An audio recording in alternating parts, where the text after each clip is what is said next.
மாணவர்களுக்கு அன்பான காலை வணக்கம். நாம் இன்னைக்கு இயல் 9 இருக்கக்கூடிய சிறுவினாவை பார்க்கலாம்.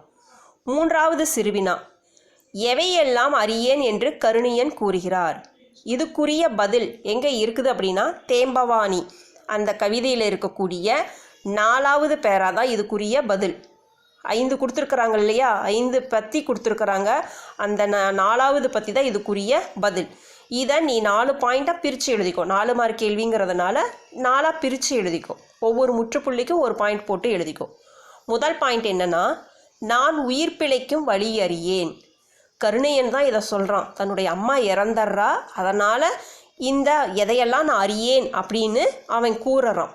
யார்? கருணையன். நான் உயிர் பிழைக்கும் வழி அறியேன்.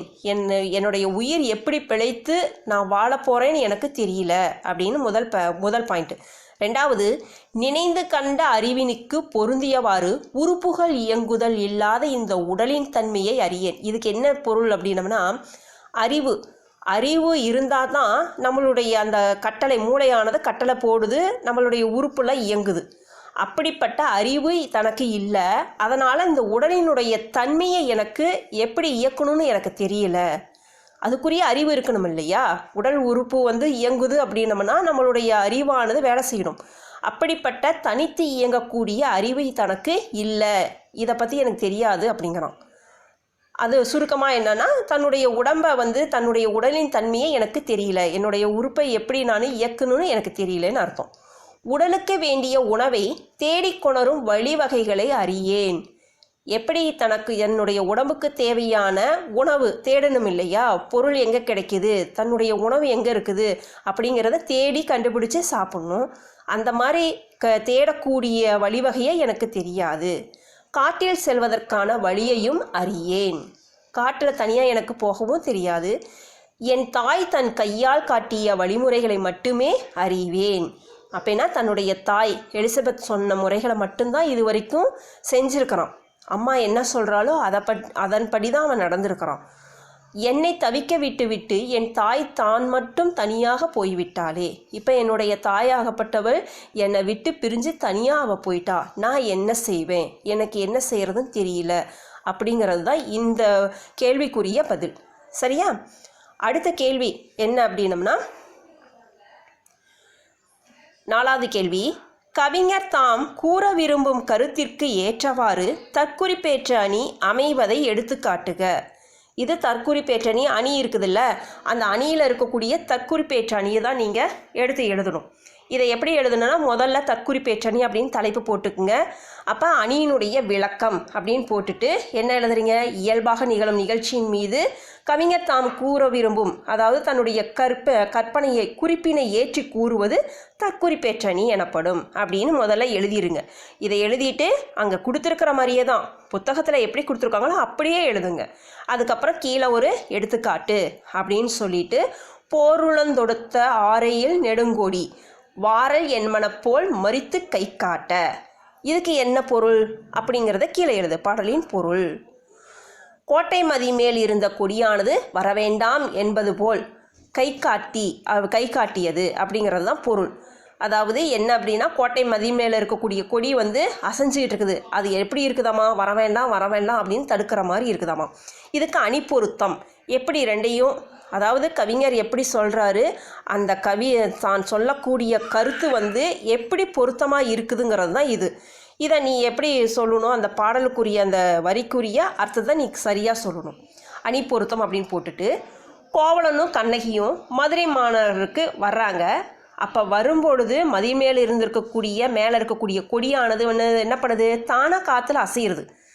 இது காற்றடிச்சா இயற்கையாக அசைகிறது நமக்கு தெரிஞ்சது தான். அப்படி அசையக்கூடிய அந்த கொடியானது எப்படி இருக்குதாமா, நீ வர வேண்டாம், கோவலனையும் கண்ணகியும் நீங்கள் ஊருக்குள்ளே வராதிங்க, மதுரைக்கு வராதிங்க, வந்தீன்னா நீ இறந்து போய் விடுவாய், அதனால் நீ வர வேணாம் அப்படின்னு தடுக்கிற மாதிரி இருக்குதாமா. இது இயல்பாக நிகழக்கூடிய நிகழ்ச்சியின் மீது கவிஞர் தன்னுடைய குறிப்பை ஏற்றி கூறுகிறார். இதுக்கு பேர் தான் தற்குறிப்பேற்றணி அப்படின்னு இந்த பொருத்தத்தை நீ சொல்லிடணும். சரியா? இது 4வது கேள்விக்குரிய பதில். சரியா? அடுத்தது நெடுவினா கொடுத்துருக்குறாங்க. இந்த நெடுவினாவில் பார்த்தீங்க அப்படின்னா என்ன கொடுத்துருக்காங்க? முதல் நெடுவினா, கருணையணியின் தாய் மறைவுக்கு வீரமாமுனிவர் தம் பூக்கள் போன்ற உவமைகளாலும் உருவக மலர்களாலும் நிகழ்த்திய கீதாஞ்சலியை விவரிக்க.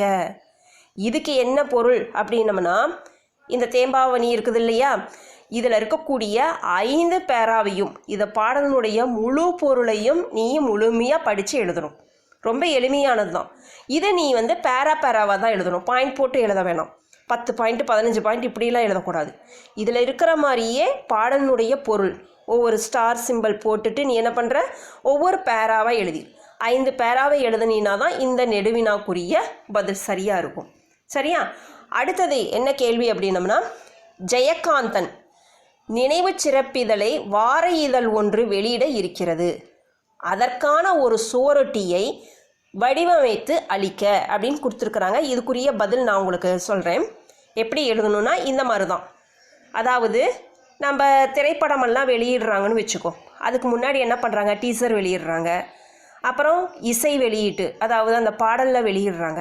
இந்த மாதிரி ஜெயகாந்தன் அவர் எழுதின ஒரு சிறப்பிதழ், அவர் எழுதின ஒரு பத்திரிக்கை புத்தகத்தை என்ன பண்ணுறாங்க, வார இதழ் பத்திரிக்கைலாம் நிறையா இருக்குதுல்ல, அதில் ஒரு பத்திரிக்கைக்காரங்க என்ன பண்ணுறாங்க, வெளியிடுறாங்க.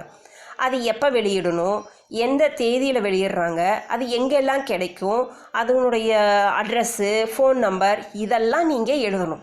இந்த மாதிரி ஒரு போஸ்ட் ஒட்டணும். நீங்கள் அதுக்கு எப்படி ரெடி பண்ணுவீங்க, அதை தான் இங்கே ஒரு மாடலுக்கு நான் உங்களுக்கு கொடுத்துருக்குறேன். இந்த மாதிரி நீங்கள் எழுதிக்கிங்க. இதை எழுதி வச்சு படிச்சுக்கிங்க.